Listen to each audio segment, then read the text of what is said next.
Hello and welcome to my YouTube channel. For today's class, we'll be sewing a waist snatch Victorian corset.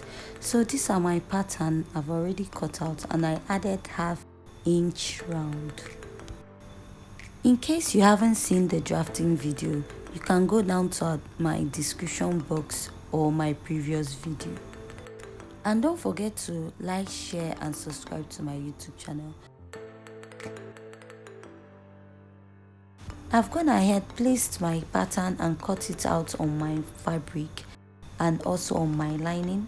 So you can infuse stay to your fabric, but the fabric I'm working with is very stable, so I'm not going to be doing that. But for my lining, I'm going to be infusing pepper stay or gum stay to it. So this is the gum stay. I'm just going to place all my pattern on it, and I'm going to go ahead and pin, then cut out all my pattern and then iron it on my lining. So here is my pattern. I've gone ahead to cut out my pepper stay or gum stay.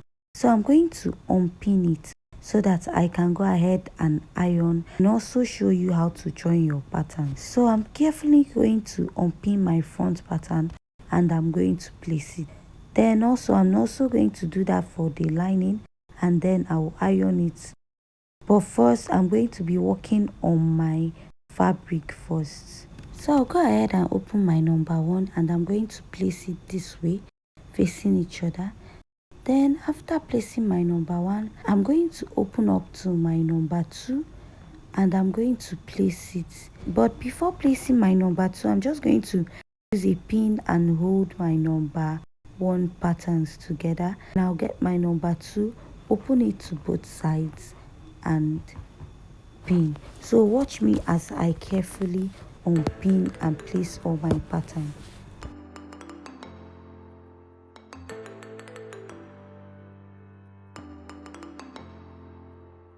So for my front pattern, I'm going to place it differently. I'm going to join it differently. Then for my back pattern, I'm also going to join it differently. Then I'll go ahead and join it back together later. So this is my front pattern after I'm done pinning it together. So I'll keep it outside before I'll go and sew it. So this is my back pattern. I'm just going to pin it according to the number I have. So follow the number on your pattern so that you don't misplace each part for another one.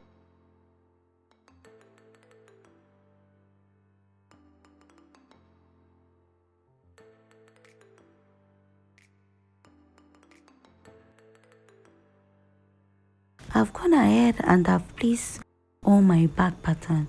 Then I'll move over to the machine and I'm going to sew. So whatever you do on your lining, you're also going to be doing it to your fabric, or whatever you do to your fabric, you also do that to your lining. The gum stay I'm having is a bit weak, although I've ironed it, but it's on a loose side, so I'll still re-iron it later. But first, I'm going to place this part to this and sew, and then place the other parts to that side, and I'm going to sew. After joining my lining back, I'm going to sew or join my material just the same way. So this is my material and this is what I have. So I'll take the 2 back pieces and I'm going to place it on both sides, and I'll be attaching it or sewing it with half.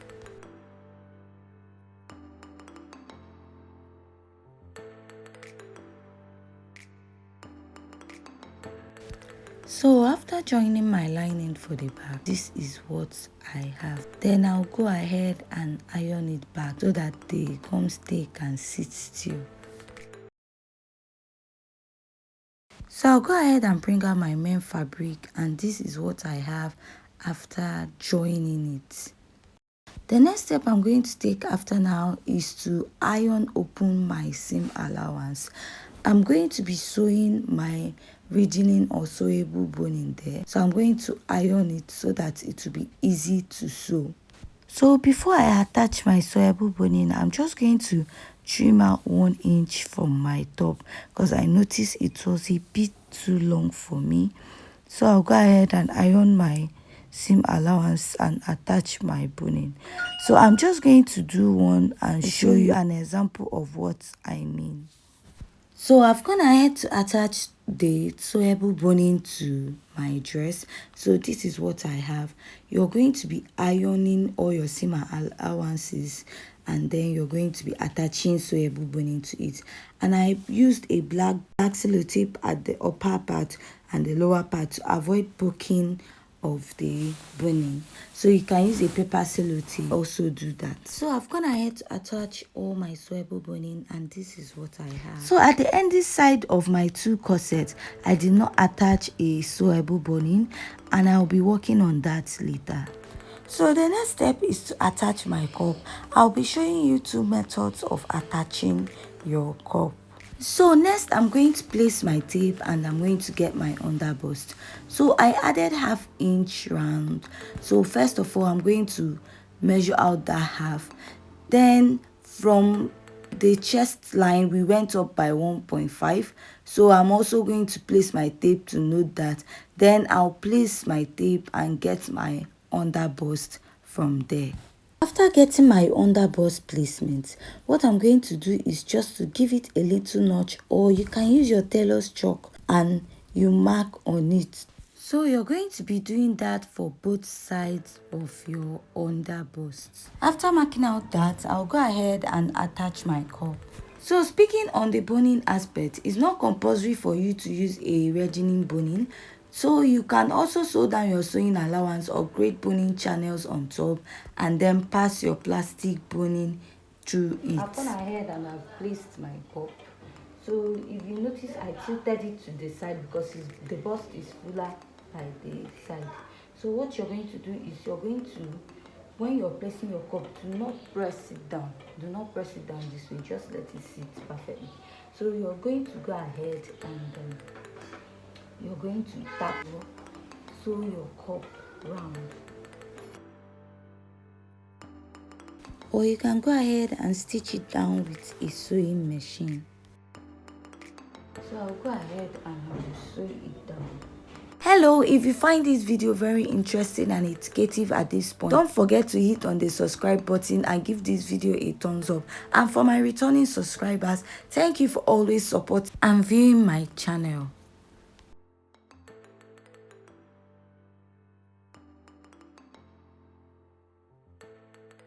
So after sewing, this is what you're going to have.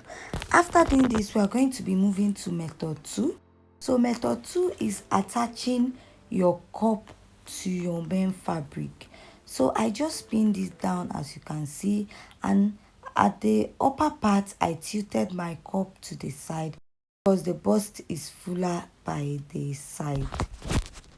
So you can use your needle and thread and tack your cup to your fabric, or you can go ahead to the sewing machine and sew it down on that same line you sewed your boning. So I'm just going to the machine and I'm going to attach my cup. So I've gone ahead and I've attached my cup. So I sewed it down on that my boning line. So if you can't do this, you can also use your needle and thread to attach your cup. You still achieve the same result. So I'll go ahead and add boning to this side that I did not add boning to.